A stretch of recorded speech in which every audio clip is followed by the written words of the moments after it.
Kalau ditanya outputnya ya, sebenarnya saya balikin lagi, semua itu bisa kita yang atur sendiri kan. Kayak kamu mau jadi sebagai praktisi misalnya, orang yang aktif di bidang multimedia, bisa banget gitu. Kan sekarang banyak tuh konten-konten creator dan segala macam kan, yang mereka sebenarnya berangkat bukan dari background akademisi atau sebagainya, tapi adanya kemauan dari diri mereka untuk belajar, eksplorasi, ngulik lah istilahnya ya. Sehingga kemudian mereka bisa juga tuh menghasilkan ide-ide atau konten-konten yang menarik juga.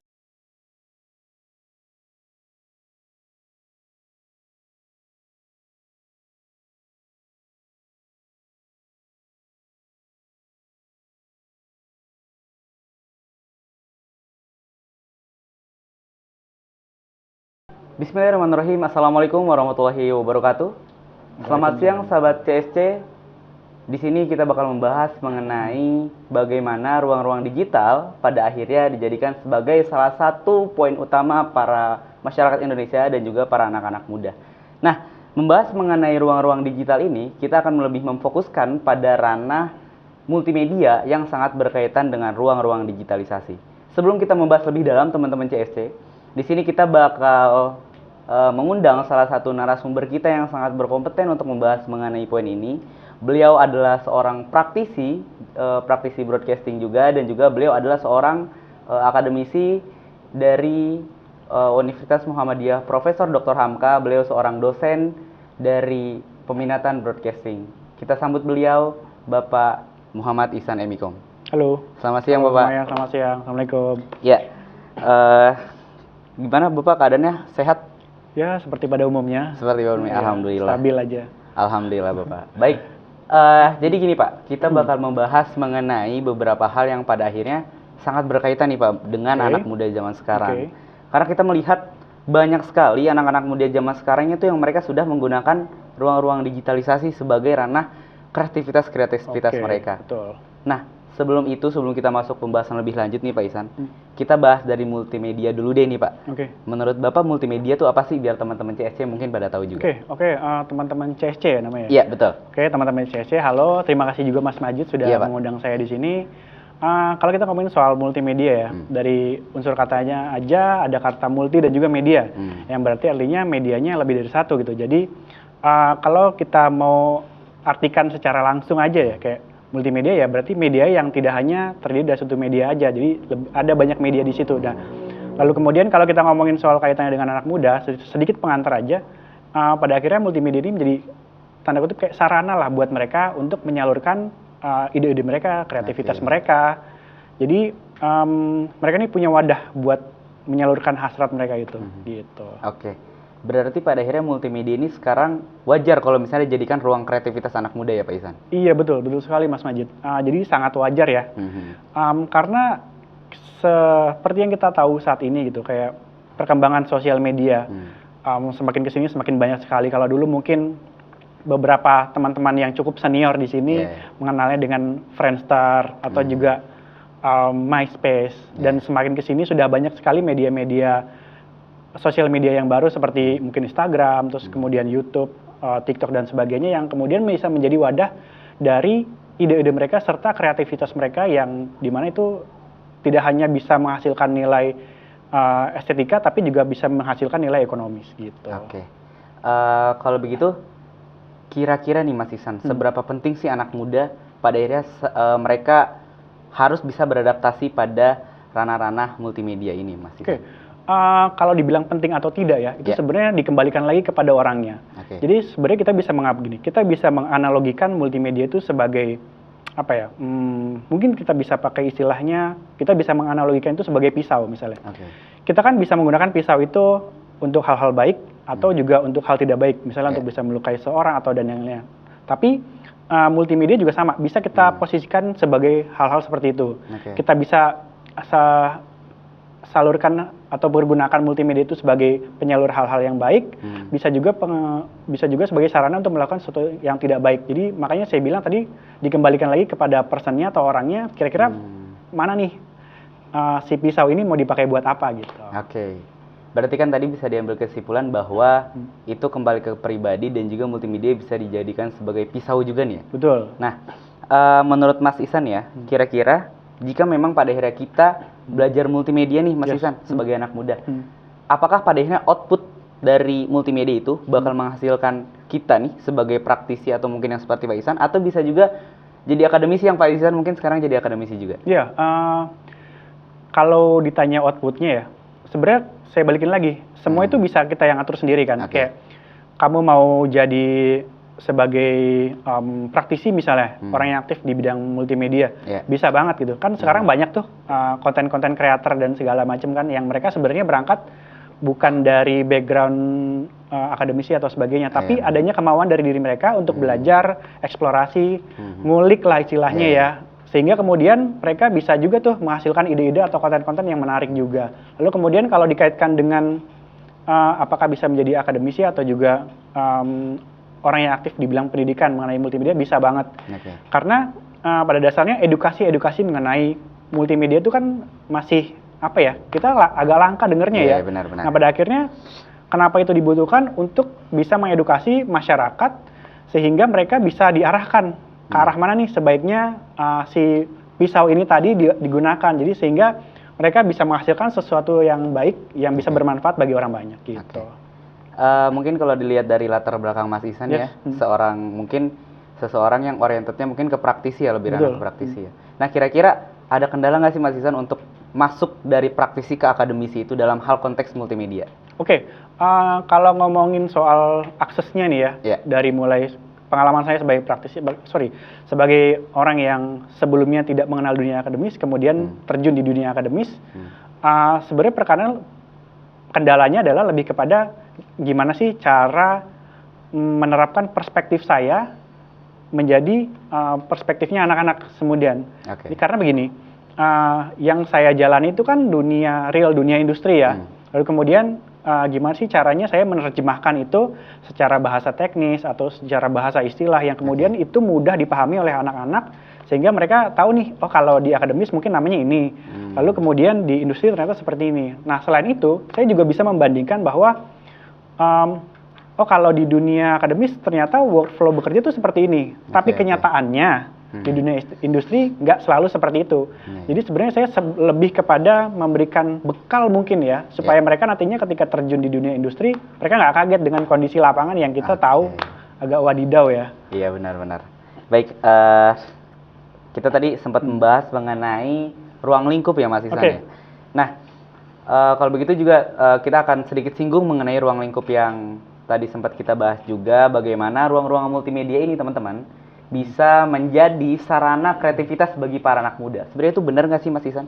Iya, benar banget sih. Jadi seperti yang sudah saya singgung tadi di awal ya, gimana sosial media atau multimedia ini bisa juga tidak hanya memberi nilai manfaat, tapi juga bisa memberi nilai ekonomis. Jadi anak muda nih kayak sekarang kan, jadi gini, teknologi itu makin kesini makin murah. Akses terhadap keterampilan atau skill tuh semakin mudah. Kalian kan mungkin dulu harus ke perpustakaan, baca buku dan sebagainya. Nah, sementara sekarang kan kalian kalau mau belajar apa, kalian tinggal buka sosial media, buka YouTube misalnya, cari tutorial untuk apa, itu kan kalian bisa belajar dan bisa mengembangkan diri kalian sendiri. Jadi sebenarnya ini nggak terbatas pada ruang lingkupnya ya. Jadi balik lagi ke diri kalian, setinggi apa sih kemauan kalian buat belajar untuk mengembangkan itu, sehingga nantinya kalian ada sampai pada di suatu titik di mana saya sudah nemu patternnya, entah pasar seleranya seperti apa, nanti kalian akan menemukan sendiri gitu. Berarti bisa diambil kesimpulan bahwa semakin meluasnya ruang-ruang digitalisasi ini membantu mahasiswa juga untuk membangun ruang-ruang kreativitas pada ranah itu, begitu ya Mas Ihsan? Iya, betul banget. Jadi semakin banyaknya akses kita terhadap informasi, semakin memudahkan juga kita dalam memperoleh informasi kan. Tapi balik lagi, apakah in a good way atau enggak? Kan kadang gini, kalau kamu tahu AI, tahu machine learning, ChatGPT dan teman-temannya, nah itu kan kita bisa pakai sebenarnya buat tanda kutip dalam hal yang baik atau tidak baik kan. Nah balik lagi, kita mau pakai itu sebagai apa? Kayak misalnya kalian tugas, berapa banyak sih dari kalian yang pure mengerjakan tugas? Betul banget. Sorry ya, aku agak. Jadi berapa banyak sih di antara kita yang masih mengandalkan ChatGPT untuk mengerjakan tugas kita, dan berapa banyak yang pure mereka research sendiri. Kalau pada dulu mungkin kita mau cari sesuatu, kita ya udah mulai dari baca buku atau apa, kita googling dan segala macam. Tapi sekarang kan ya udah kamu tinggal buka Google, kamu buat apa mau cari yang apa mau itu mudah sekali. Ya. Oke, menarik juga nih Mas Ihsan, kita membahas mengenai AI tadi ya, sempat membahas mengenai perkembangan dunia digital juga. Nah, di sini saya pengen mencoba mengkaitkan nih Mas Ihsan mengenai multimedia dengan peran-peran komunikasi kita nih, karena kita kan dari prodi ilmu komunikasi juga kan ya. Nah, saya based empiris saya melihat banyak sekarang production house nih Mas Ihsan, yang mereka tuh kayak membuat film-film itu cenderung memiliki pesan yang pada akhirnya bisa sampai kepada masyarakat dalam bentuk visual. Contohnya saya lebih menarik dengan salah satu production house dari Visinema Picture. Jadi beliau disutradarai oleh Angga Sasongko. Banyak film-film yang pada akhirnya dia buat dalam bentuk animasi. Contohnya Nusa Mas Ihsan, kayak Nusa. Apa namanya yang kemarin baru dia buat itu? Film-film yang membahas mengenai kripto dan lain-lain. Itu kan seolah mereka memberikan pesan bahwa ternyata di Indonesia ini ada kesenjangan-kesenjangan yang padahal nggak kita tahu. Nah, ternyata saya baru sadar bahwa ternyata film, animasi, dan juga hal-hal yang berkaitan multimedia itu bisa memberikan pesan juga ya Mas Ihsan ya? Iya, betul banget. Karena gini, pada dasarnya kan film atau apapun itu ya, film action, apapun genrenya atau bahkan animasi, sebenarnya kan adalah komunikasi yang ditampilkan dalam bentuk visual, bahasa visual lah kita kenalnya. Nah, pada akhirnya ketika kita membuat sebuah karya atau membuat film lah dalam hal ini, balik lagi, pesan apa sih yang mau kita sampaikan? Itu yang pertama. Dan yang kedua, sampai nggak pesannya? Nah, makanya kalau ditarik lagi garisnya, makanya ada ilmu yang namanya objektivitas. Objektivitas dalam berkarya. Maksudnya apa? Jadi ketika kita dalam berkarya, apapun bentuknya, kita berusaha untuk seobjektif mungkin. Dalam artian, kira-kira apa yang kita suka, penonton suka nggak? Apa yang kita mau sampaikan ke penonton sampai nggak? Itu yang namanya objektivitas. Boleh nggak dalam berkarya itu subjektif? Boleh banget. Tapi balik lagi kan, goals-nya apa? Yang mau kita sampaikan apa? Kira-kira yang kita buat nih sampai nggak ke penontonnya atau enggak, atau bahkan penonton nggak ngerti sama sekali gitu loh. Nah, maka dari itu amat sangat penting untuk melatih diri kita untuk jadi orang yang seobjektif mungkin ketika berkarya. Gitu. Menarik nih pembahasan Mas Ihsan mengenai yang tadi, teman-teman. Kalau gitu, kira-kira ada nggak sih Mas Ihsan ini kayak sedikit saran buat teman-teman yang pada akhirnya mereka juga pengen berkontribusi dalam dunia multimedia nih. Ya, kira-kira apa yang perlu dipersiapkan dan kira-kira poin-poin apa yang harus ada gitu dalam persiapan tersebut. Buat teman-teman sekalian ya, mungkin teman-teman yang sedang berkuliah di UHAMKA, sedang mempersiapkan dirinya untuk terjun nanti di dunia industri multimedia. Sebenarnya sarannya sih satu, disiplin ya. Disiplin dalam hal apapun, dalam hal waktu, dalam hal konsisten dalam belajar dan sebagainya. Jadi tetap aja belajar. Pokoknya gini, saya ingat banget pesan dulu dosen saya. Belajar itu susah, tapi hidup kalian akan jauh lebih susah kalau nggak mau belajar. Jadi buat teman-teman tetap belajar, tetap ngulik, tetap penasaran. Karena dengan hal-hal kita jadi penasaran, kita tuh jadi cari tahu kenapa sih ini begini, kenapa sih ini begitu. Sama kemudian perbanyak referensi sih. Perbanyak referensi, kalian banyakin nonton film, nonton apapun itu, pokoknya perbanyak referensi sehingga banyak hal-hal yang menjadi input ke diri kalian, itu bisa menjadi menularkan atau menghasilkan ide-ide baru buat kalian, gitu.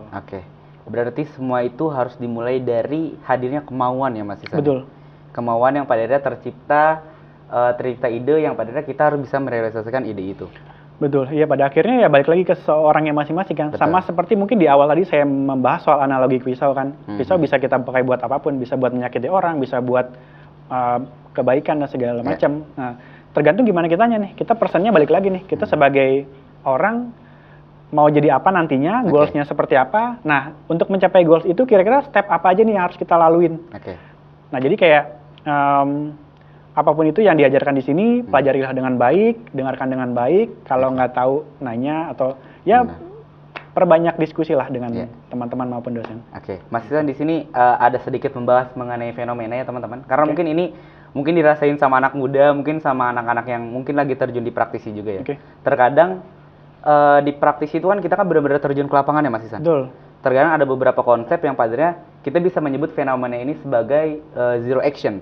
Jadi mereka cuma sekedar konsep, pada akhirnya kita tidak bisa merealisasikan hal itu. Nah, kira-kira dalam dunia multimedia nih, kira-kira pembentukan konsep itu kira-kira harus sesuaikah? Apakah memang pada akhirnya realisasi ini nggak bisa terlaksana karena mungkin konsepnya yang terlalu berlebihan gitu. Oke, ngomongin soal konsep nih. Ya.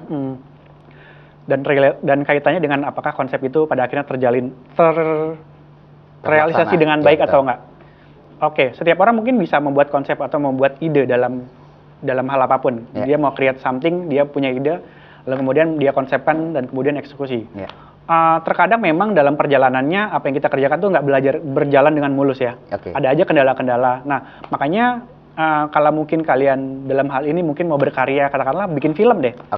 Kalian udah bikin konsepnya, skenarionya, terus juga pemainnya udah ditentuin dan segala macam, kalian udah reading, cek lokasi dan segala macam. Bisa aja tuh ada yang namanya kejadian-kejadian yang nggak terduga. Misalnya, kalian lagi syuting siang, tiba-tiba hujan. Kan kita nggak pernah tahu kan hal-hal kayak gitu kan biasanya jadi kendala atau hal-hal yang kemudian lari dari konsep kita. Nah, ada istilahnya kemudian yang disebut sebagai plan A, plan B, dan sebagainya. Nah, alangkah baiknya ketika kita ingin membuat sesuatu atau mau create something lah, apapun itu, film ataupun music video, poster, dan sebagainya, kita punya yang namanya plan A dan juga plan B. Jadi, ketika rencana A kita nggak berjalan, kita bisa tuh menerapkan rencana B kita. Namun pada akhirnya, selain semua itu, ada satu hal yang paling penting. Saya ingat banget dulu dosen saya pernah bilang, skripsi yang bagus tuh kayak gimana sih? Skripsi yang bagus tuh yang dikerjakan, yang segera dimulai dan dikerjakan. Sama seperti dengan karya.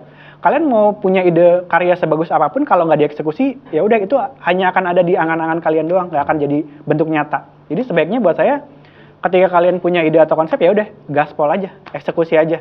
Masalah hasil ya udah belakangan. Kan kalian konteksnya dalam proses ini lagi belajar gitu, lagi nyari nih di mana kekurangannya, di mana kalian bisa nanti mungkin itu jadi pengalaman kalian perbaiki lagi nanti di step-step selanjutnya. Jadi buat saya sih gitu.